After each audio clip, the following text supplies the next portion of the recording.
Good morning, this is my Shaman Oracle reading for Tuesday, and today I'm reading for Leo, Virgo, Libra, and Scorpio, and this reading here is for Libra. Welcome, Libra. The first card for you is from the Psychic Tarot deck, and out came Authority. This card represents the masculine qualities of leadership, logic, strength, wisdom, and power.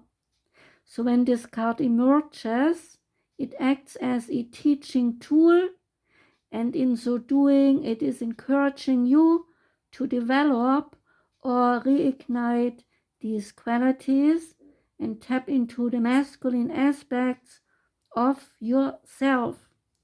Other traits also included are good reasoning and problem-solving skills, being grounded, and learning to develop strong mental control over free reigning emotions.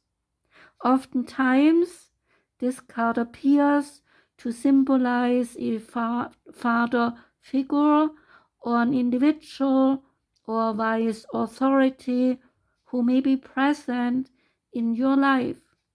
It could be someone of high influence in business or a prudent friend who uses logic and reason to create a positive outcome. Ask yourself whether it is time to take on and emulate similar qualities. Now is when you must act like a leader and exert your will by incorporating form and structure into ideas, plans, and foundations. It is time to stop talking and act in order to achieve what you must. So use the qualities and character of the authority card so that when you need to make a choice, your approach is from a place of wisdom, rationality, logic, and grace, rather than one of foolishness, belligerence, greed, or self-centeredness. The way in which you acquire, handle, and wield power and authority is now being tested. The traditional tarot archetype to this card is the Emperor. Now we come to the two cards that are picked from the Good Tarot. And the first card that came out is the Two of Earth. And the Two of Earth is about pleasures, adaptability, balance between work and play. Say this: my efforts bring me joy. Play and work are not separate because what I am doing is actually fun. If conditions change, I can switch gears easily.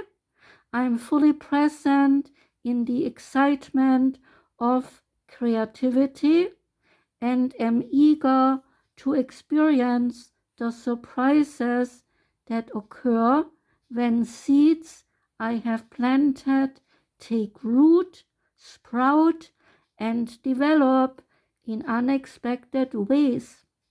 This is a time for flexibility and trust in how the universe will shape what is coming into being. One way or another, my dreams manifest in the material world. And the second card is the Two of Water. This card is about harmonious partnership, loving and lasting relationship, heart connection between two souls. Say this: I partner with one who is in harmony with me. Together we explore what is and might be, knowing we are there for each other. Two hearts beat as one as we take turns replenishing and encouraging the other. I have someone who can bring out the best in me, and I can do the same for another soul, for we are all expressions of divine love. I think that's beautiful. Now we come to the Rose Oracle message, and that is the fertile void. It is about inner winter, some rest, patience, potency, and secret beginnings. This is a very auspicious card because it holds the potent golden seeds of a new beginning and the aftermath of an end. We are called to have patience and enter a state of deep rest, repair, regeneration, and acceptance. So to let a part of our lives, or even who we once were, metaphorically die in order to seed, sprout, bud, and bloom again. There is often a letting go, a grief or mourning involved, a death of self or what once was, the ending of things that were once important, relationships, jobs, identities, and ways of being. The fertile void is asking that we honor endings to begin again. It is a crucial part of growth, and new isn't possible without it. So in the card you can see the golden seed cradled in the dark, fertile womb of the soil. It is easy to mistake this phase of growth as one where nothing much is happening. But beneath the surface of the winter soil, things have never been more active. Winter is a phase of initiation, renewal, and rebirth.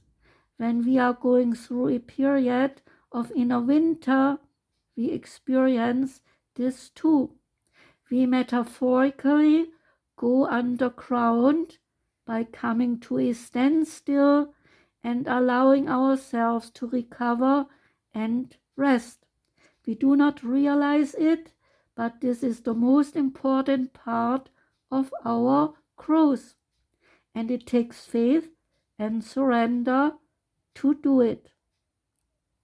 So trust the sureness of the soil. The new is being woven without you having to micromanage every move. Trust the sureness of the soil. Be cradled by the great mystery. This is a very tender, powerful time. So ask this soul inquiry: how can I surrender into the great mystery? Now we come to the divine feminine card, and out came the card Mai Bhago. And Mai Bhago is the warrior saint, and she says, I am a warrior of love. My devotion attracts resources and support. So who is she? Mai Bhago represents the otherworldly courage and resourcefulness that comes with deep devotion and commitment.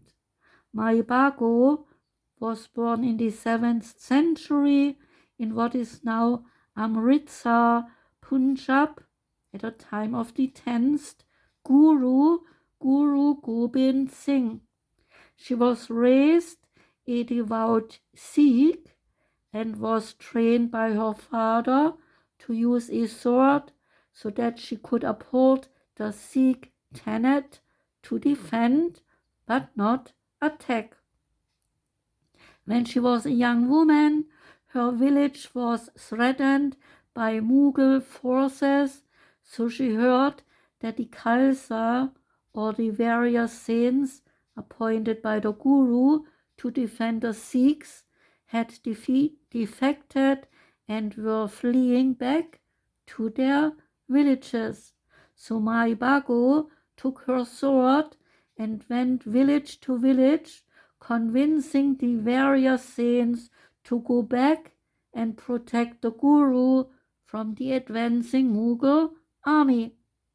She gathered 40 men to fight with her, and on December the 29th in 1705, the small courageous band of Sikh warriors rushed out to protect the legacy of their religion in the Battle of Muktsar with Mai Bhago as their leader.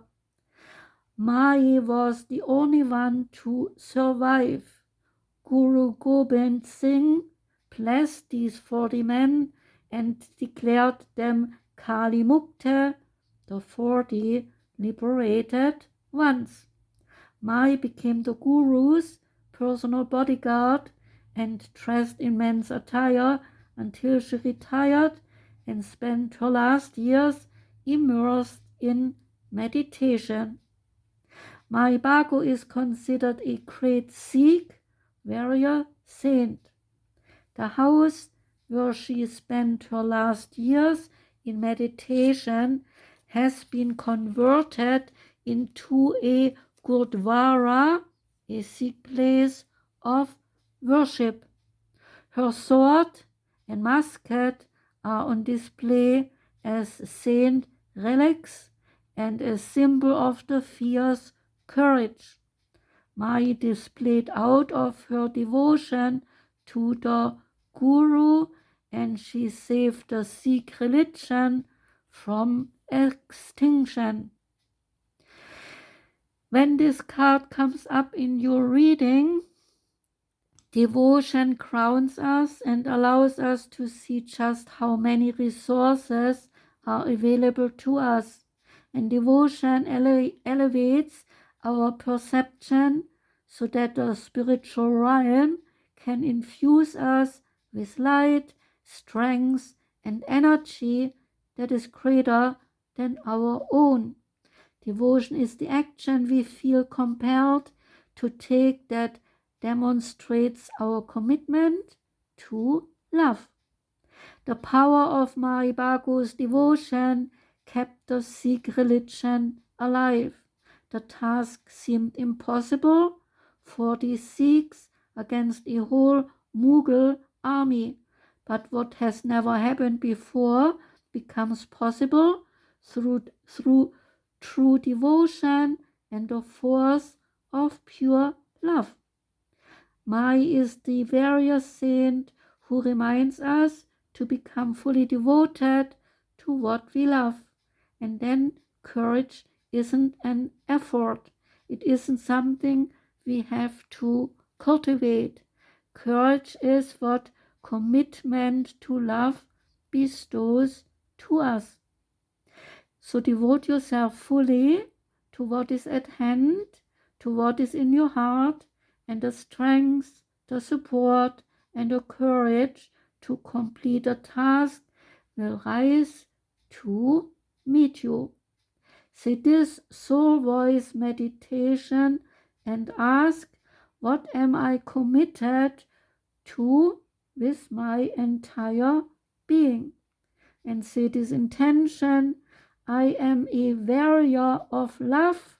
My devotion attracts resources and support. And the wisdom of the House of Night card that came out is cycles. Here the goddess Nyx assures you What goes around comes around. So the moon goes from new to full in cycles that repeat each month. Whatever you are planning to do or to reveal by asking your question will be revisited in other circumstances. So be clear about your action, says the goddess Nyx. You will surely meet this experience again. Remember, what goes around comes around. Like the moon that revolves around the planet, the energy that you express in your next action will orbit around you. So make sure that your action is a good one. That was the reading for you, Libra. I thank you for listening. I wish you a joyous week.